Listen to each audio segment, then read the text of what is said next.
Okay, we're going to give a show this morning on falls. Don't fall. It's so important to stay mobile and healthy, and it's important to your health to stay mobile. Falls can be a big deal for seniors, and can't wait. Hope you enjoy the show. We have John Jurchack, like your check is in the mail, is on the show today, and can't wait to get started. So we'll start in a few minutes. Okay, good morning. This is Greg McIntyre, the Elder Law guy with McIntyre Elder Law, here for the Elder Law Report. I so enjoy doing this show every single week, and it's good to be back to you live this week, coming from KTC broadcasting Big O Country into your living room or on your porch drinking coffee with us. Hayden was just saying this morning how she just so thoroughly enjoys meeting the people that listen to the show, that everywhere we go we have people coming up that they listen to the show, and I'm just, the fact that anybody wants to listen to anything I have to say amazes me, and I love it. So thank you for hanging in there. I know you want to listen to Hayden, and I know you want to listen to John Jurchack. I've fallen and I can't get up. Oh, no. Hayden, I've fallen. Help me up. I'll always help you, Greg. Will you help me? Yeah. But that's a big deal, isn't it? We all know that from the, what is it, Lifeline or Life Alert things that back in the day? Yeah, those commercials. But we're going to talk about falls today. Falls are a big deal. Don't fall. Falls can put you in a nursing home. Falls can keep you from keeping an active and healthy lifestyle. And I cannot wait to introduce and get into the meat of our topic this morning, which is don't fall. Avoid falls as seniors and strategies to do that, how they can affect you, and why it's just so important to stay active and ambulatory as you age. Ambulatory means walking around, right? And even more than that. And I think John just has some unique insight. He's with Healthy at Home and has just a great history in physical therapy and senior health care, and we'll get into his story shortly. But first, it's time for Hayden's Corner. No one puts Hayden in the corner, except for the Elder Law Report. So Hayden, what's going on today? Well, I looked for happy news. I Googled what happy news today and things like this and find things of interest. But all I could find was politics. I'm just about up to here. You can't see, but way up to here. Up to where? Politics. Just barely breathing. You're boiling over with politics. Yes. So are you saying we are or we are not talking about politics? We're not talking about. I'm not allowed to talk about politics. Okay, we're not. Oh, have you been barred from talking about politics? Yes. Okay. And let's just say it's been an interesting. I watched a little bit of that debate last night, and I thought there was going to be a brawl on stage at one point. I wanted them to just have a wrestling. I think we should have a wrestling match and see who wins. I know. It's almost embarrassing the way they go at it. Is it? I think it's awesome. If you look, I hear people say that. Oh man, I get into it. And look at the history of our country and how politics were way back when, 100 years ago, 200 years ago. It's always been this way. In fact, it was nastier. Did we have a president killed in a duel? Yeah. Aaron Burr? He wasn't president. Whatever. A political figure killed in a duel? What was he? Politics. I don't know. Anyway. I just memorized the presidents and he wasn't on my list. Fine, Hayden. All right, Hayden's here to keep me in check this morning. So anyway, let's run for president, Hayden. Well, I told you, Greg, I'd support you in office. You're more of a libertarian than I am. Okay, I don't know about that. What does that mean? Well, I'm a little bit of best of everything. Pretty much, you think people ought to be able to make their own decisions. Yes, I do. I'm be responsible power to for the yourself. people. I'm very much power to the people. Yeah. But as far as politically, you're very much whoever the person is, you base your opinion on who that person is. Okay. Go. Okay. So I'm running for president. Please vote for Greg McIntyre. Don't even vote for me. Vote for the Elder Law Report. Just write us in on the ballot. How about that? Yeah. Anything else, Ed? Well, I usually have my 3 to 5 minutes talk, and I think I'd like to devote my time to John. I have heard him speak, and I have parents and we're working on fixing their floors and doing some things there to make it safe for them, because none of us want to lose my parents. They're the greatest ever, and my kids and grandkids love them. So I want to hear everything he has to say. So can I defer my 3 minutes to John? Can you, speaking politics, can you cede your Thank you. your time Yes. to the gentleman on my right? Okay, all right. So we'll do that. So again, John Jurchack, like your check is in the mail. Is that correct? Yes, sir. That's it, correct. Okay. And Hayden, those are kind words. Thank you for ceding your time to me today. All right. So John, what's your background?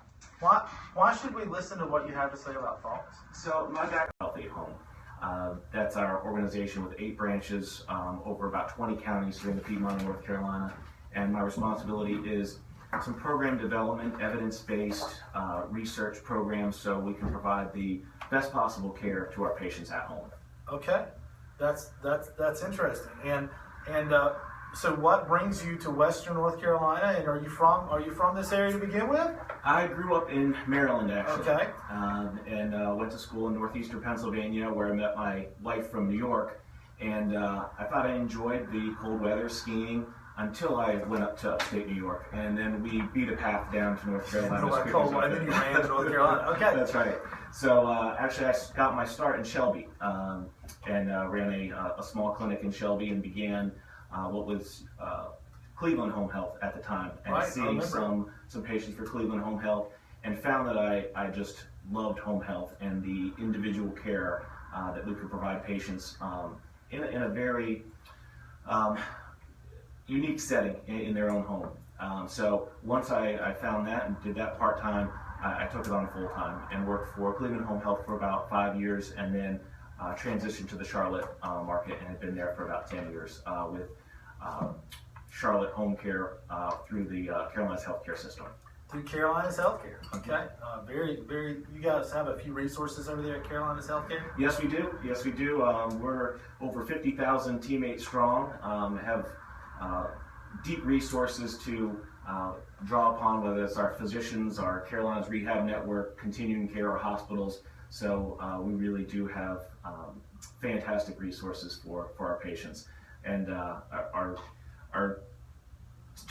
saying is patients first always, and I think we all of our teammates truly believe that. Well, good, great.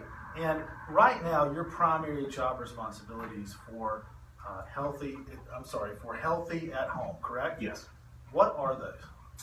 So primarily, I'm in charge of making sure we have standard evidence-based, research-based practice across our therapists, whether that's the physical therapist, occupational therapist, or speech therapist, that we're really looking at current research, evidence, and making sure we have the most current, up-to-date programs that we can have. Instead of 125 independent practitioners over 20 counties, that we can provide the same level of service and care to every patient, no matter where they might live. Absolutely. And delivering in-home services, as you touched on, I think is much the wave of the future. I have worked with people in the home healthcare industry for a long time now, and it's amazing, even ICU level care that can be delivered right in someone's living room right now. And going where someone's comfortable, that's just extremely important, and thanks for what you did. Well, thank you, Greg, and I would agree with you. That's the wave of the future is in the home. What we can do now, whether that's IV infusions in the home, we have telemonitors that can monitor people's vital signs remotely and have a nurse be watching them even when we're not visiting, telehealth, those types of different things that leveraging that technology to provide more and more services in the home is the wave of the future. Okay. Just to update, I just got handed something from Milton, just to interject. Milton, what did you just hand me? History information. Are you giving me a history lesson this morning? I gave you 15 pages on the Aaron. It was Alexander Hamilton, right?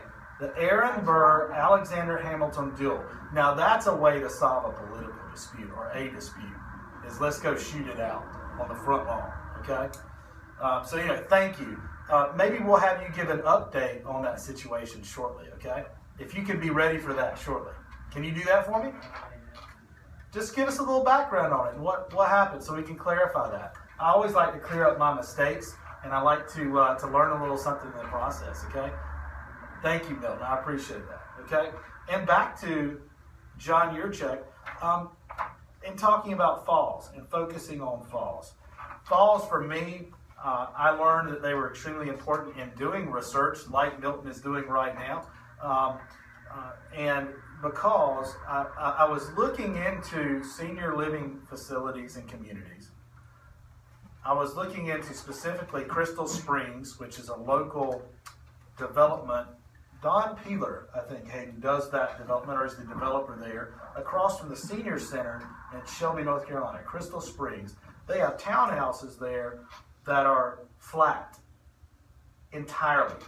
And it just amazed me at the technology and the thought that goes into making a senior independent living house, okay, that you can buy from front porch to patio that is flat. That is a no-step community is what they call it. No-step community. And it's not senior living, it's called active older adult, actually. They don't like that term senior living, that it's an active older adult. And it's meant to keep everyone extremely active as they age.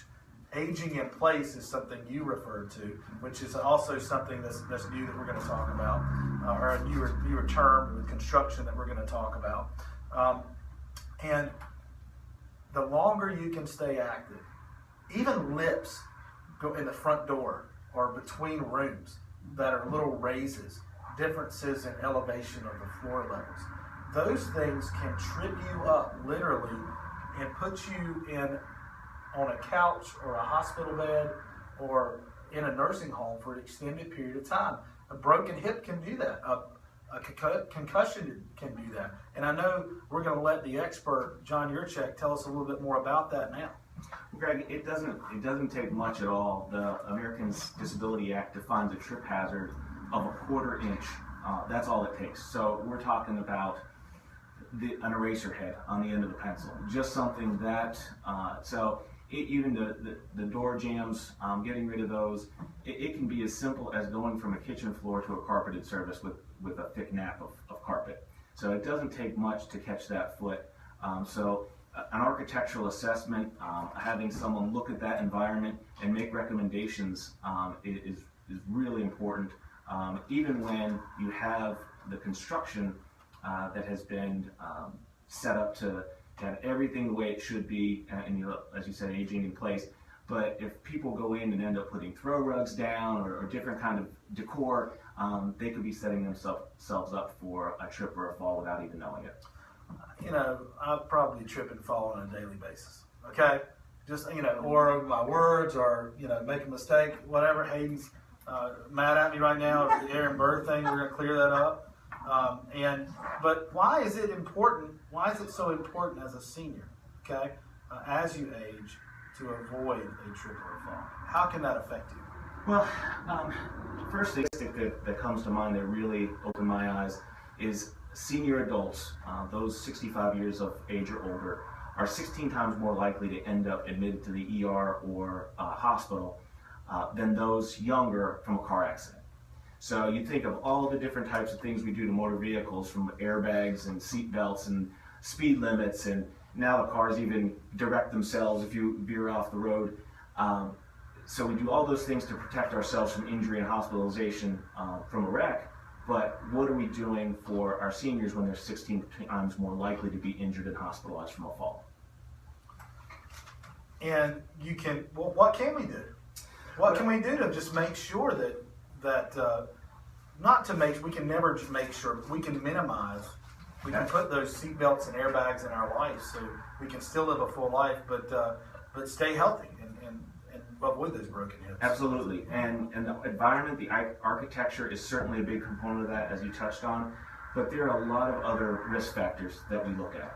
So when we're talking about falls, there's two categories: your modifiable risk factors and your non-modifiable. So non-modifiable may be your age, it may be your race, your cognitive level. You can't change those types of things. But what we can do is look at those modifiable risk factors. So there's going to be muscle weakness, especially lower extremity muscle weakness. What we call polypharmacy, so that's taking 4 or more medications at one time. Visual deficits. Has your eye prescription been updated within the last year? And vision is so important as it relates to falls. So those types of things, environment, postural hypertension, if your blood pressure is dropping when you stand up, and also any medical history that might be important, including symptoms of depression. A diagnosis of depression actually raises your fall risk by 50%, just the diagnosis in itself, and that doesn't include some of the symptoms of depression that you may become sedentary and inactive, and that leads to weakness down the road. That was a lot of information. And that is, I want to go back and visit that a little bit. Sure. You talked about modifiable and non-modifiable risk factors and polypharmacy, a couple of just, and visual deficits. So those things, let's talk about visual deficits first. Obviously, to be able to see your obstacles and your hazards, or to see the change in the floor elevation is extremely important. What are some of the things we can do to deal with that, or to cope with that? I mean, we talked about, you said that even the color of carpet is extremely important. Sure. And why is that? Well, as we age, sometimes we have difficulty seeing contrasts. So if everything in your house is white, you may not see that door jamb or the lip of the stair. You can't see the depth perception may not be there. So a simple solution that we have is a lot of our therapists carry that high glow neon duct tape. And they'll put little tape along the edges of those raises, whether it's a door jamb or stair. Our occupational therapists, if you think about your microwave at home, this isn't necessarily falls, but everything's gray on white. It's very difficult to see those numbers on a microwave, so they will highlight those numbers so that our patients can see to use their microwave better. As far as vision and falls, you really have 3 different systems in your body to keep you from falling. One is your nervous system. It's going to tell you where your body is in space. The other is your equilibrium, your inner ear. And the third is your vision. So if you can't see, you've already taken a third of your compensation techniques for balance away. So keeping lights on at nighttime, a night light, making sure your eyeglasses are up to their prescription, or at least even putting them on. A lot of people get up in the middle of the night and not bother with their glasses, and then they can't see those things that they did during the daytime. So vision has a huge impact on balance. As a physical therapist, a lot of what I do is work on strengthening, but that's not all we're talking about with falls. We had a patient who kept falling the exact same time every day.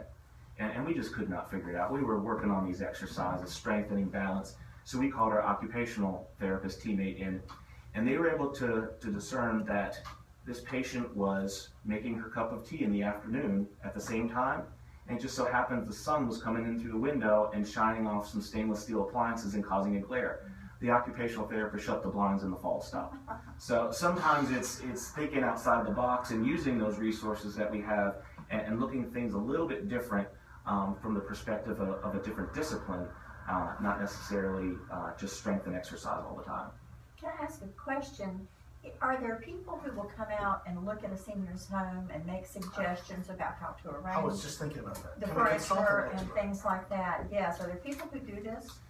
So I can tell you from a home health perspective, it's something we do for every single patient. It's part of our admission of our evaluation process. To qualify for something like that, you have to be considered homebound. It's got to be difficult for you to leave the home, and there's regulations regarding that type of thing. If you're not homebound, I'm not aware of a specific organization that would do that and do a home assessment. It usually is done by a physical or occupational therapist, so I'm not sure of an outpatient department that might come out, or if there's a local agency that does that sort of thing. I just imagine an entire new industry that is a need that needs to be filled, a problem that needs to be solved. There should be.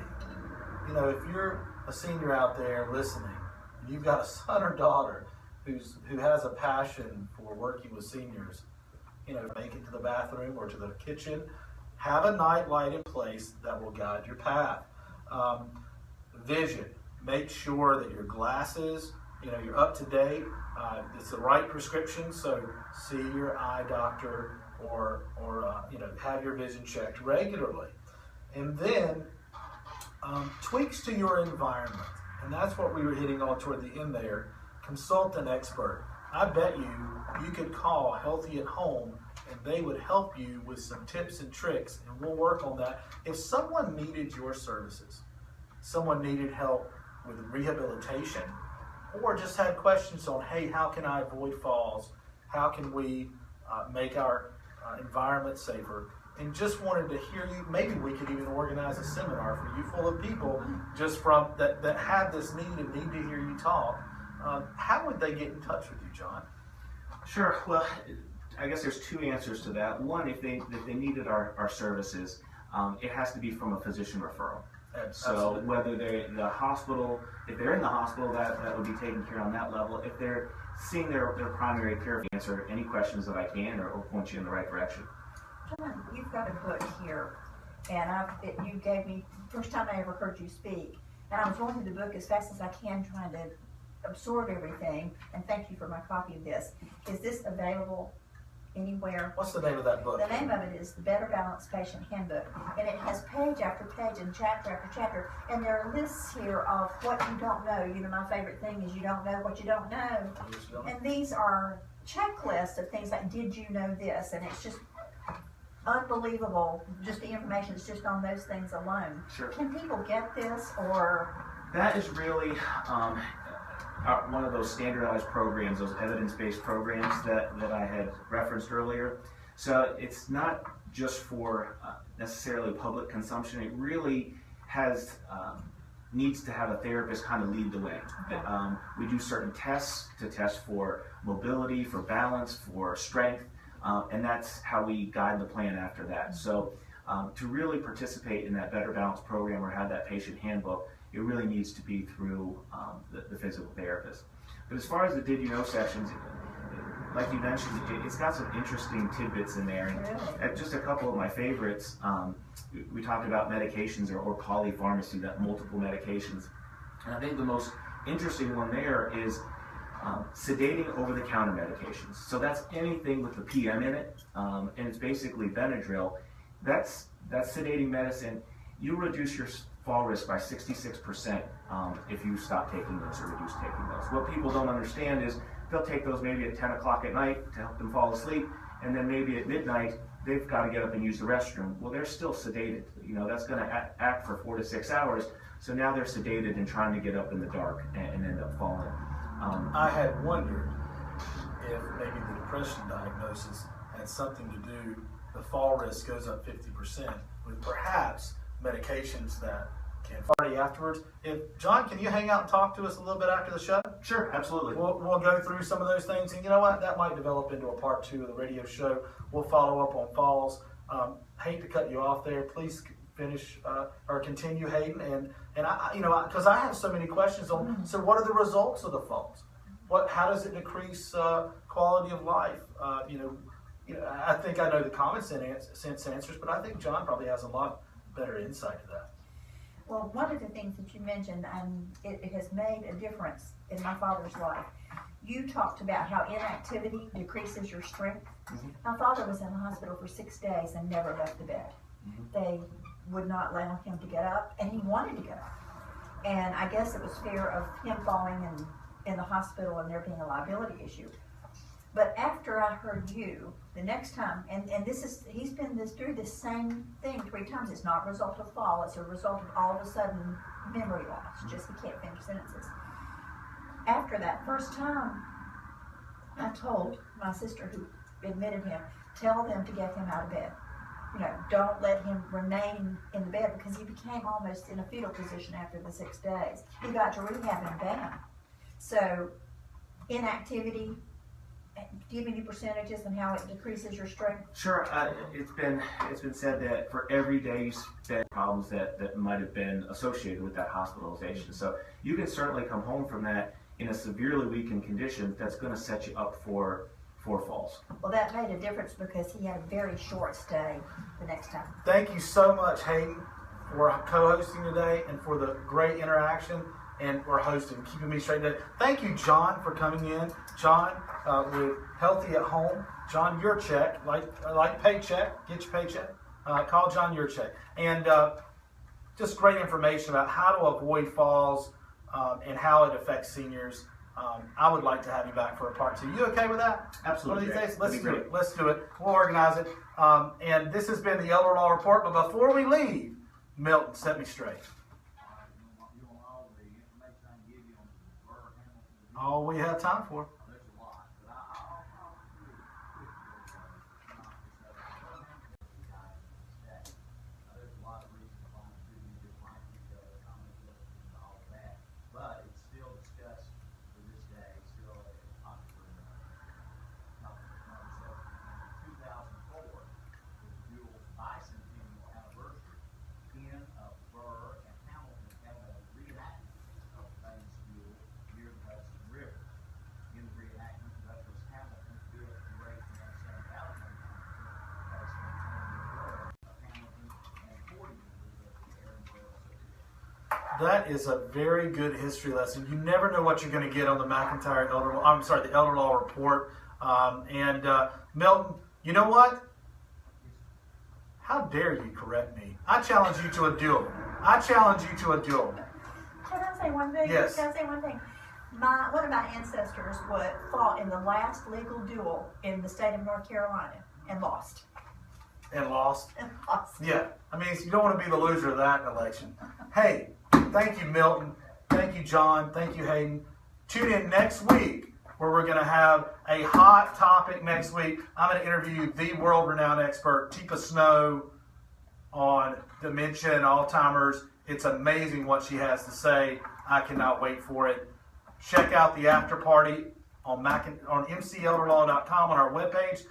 Click on the Elder Law TV link. That'll be up later today, okay? Thanks, Milton. Until next week. Thank you, Milton. Honestly, next week, Teepa Snow is awesome. She's awesome. She's ridiculous. I've done things with her. And she doesn't pull any punches. She knows. I mean, she'll tell you, look, She is a world. like, for instance, she has confidence in saying that, look, there is no medication that we can give you, period, Right. to help. There is no hope. And she'll tell you straight up, but this is how you deal with it, and this is how you care for it. It takes a lot of confidence to be able to say that. Yeah. And to explain that. And she basically says, it's not the patient's problem, it's everybody around it. You gotta adapt. From knowing what it is, understanding the diagnosis, to even healthcare directives, I can have a legal will for anything else except for dementia and Alzheimer's.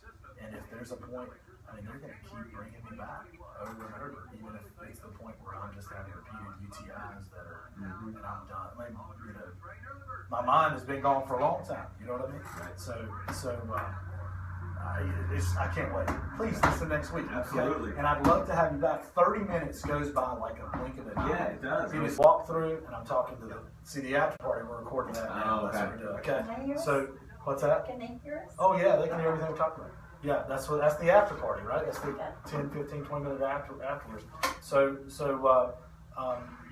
if you want to see a video walkthrough of a no-step community from a developer standpoint and what goes into building one of those, I've got one. It's on Crystal Springs, which is across from a senior living community, or the senior center in Shelby, North Carolina. And I do an entire walkthrough with the developer, Don Peeler, on video, and we talk about it, and it's pretty educational, and it'll give you a little insight as to what I was thinking about when I'm talking about having someone come in and fall-proof a home. There's an entire opportunity for someone who's good with construction methods and maybe has a good way with seniors and cares about people, is extremely honest and trustworthy, to have someone go in and do an assessment, or train a team to go in and do an assessment of a senior's home and go through, I don't know, would it be possible to take care of those blips and transitions or to smooth Oh, them sure. out? You know what I mean? And no, I'm not aware locally, but I've had classes and seen there are construction agencies and even physical therapists that have that type of profession. They go in and consult with, and typically it's more for somebody that's a wheelchair-bound patient. So, a recent spinal cord injury, they've got to redo the house, or they're building from the ground up to really make sure everything functions correctly. But it's out there. I'm just not sure locally if anyone does it or where to. And we didn't talk about aging in place, but thinking about that before you get to the point where you're in a wheelchair or a nursing home or a fall puts you there, it'd be nice to do that preventative medicine or maintenance, to from front porch to patio have smooth, no transitions. There's no reason any traditional home couldn't be built with a lot of those techniques. Or changed. Like you say, prepared. Look like the preparation for an elevator in home. That was the other thing. Yeah, and the floors, Aging there in doesn't place. have to be a joining of the floors that is raised. And a lot of that just makes sense to do on a normal basis. Putting an elevator. If I've got a 2-story home, where do I put the elevator? I mean, and it might have been built so that it's not possible without major renovations for me to put an elevator. Right. But there are homes that are built now where the closets are in such a position, maybe one on top of the other. Right. So it basically creates an elevator shaft for a later date when you may want one of those in the house. So you just knock a hole in the first floor ceiling, build out the elevator shaft where the closets were, and pop an elevator Ready to in, go. a personal elevator ready to go. And you don't have to move from your family home or sell it or transition or any of that. Right. Very interesting from design. So even from an engineering standpoint, from drawing the blueprints out, Yeah, I mean, the levels of the cabinets make a difference. there's a ton of things to consider and Mhm. tons of opportunities there. Even how the sinks are placed so that you could get a wheelchair right up to a sink. Under. Yeah. So putting those kind of The cabinet, the counter level. right. So those are all being built for a young couple, a young family that may be there for 50 years, so that when they do need some changes, it's easily adaptable. Yeah, that's something. And so you don't get that major home renovation.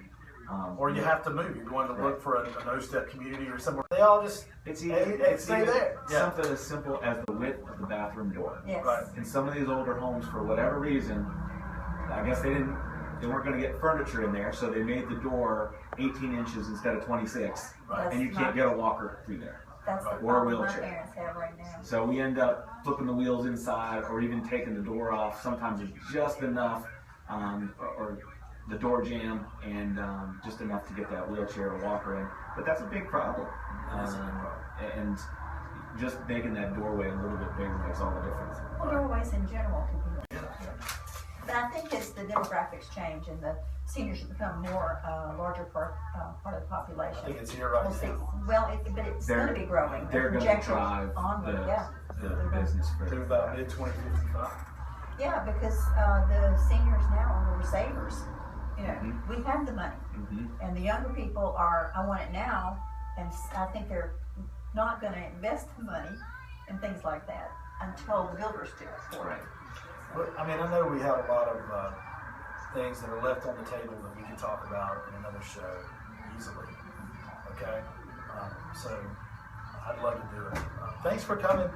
I'll tell you, and I told everybody, I'll tell you during the show, I started out doing this, and I got with Calvin and Milton, and I was like, man, you might want to do, what if I did a show over there? Because it just had so much to say on elder law, which is a newer area of law in senior living, and I'm sorry, in senior issues, and I started off, but I'm like, hey, this will be a nice commercial for us, okay, or something, right?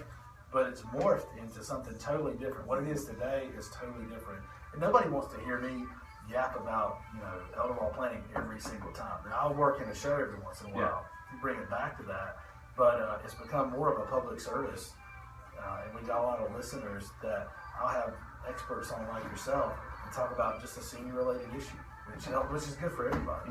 So I thank you for that.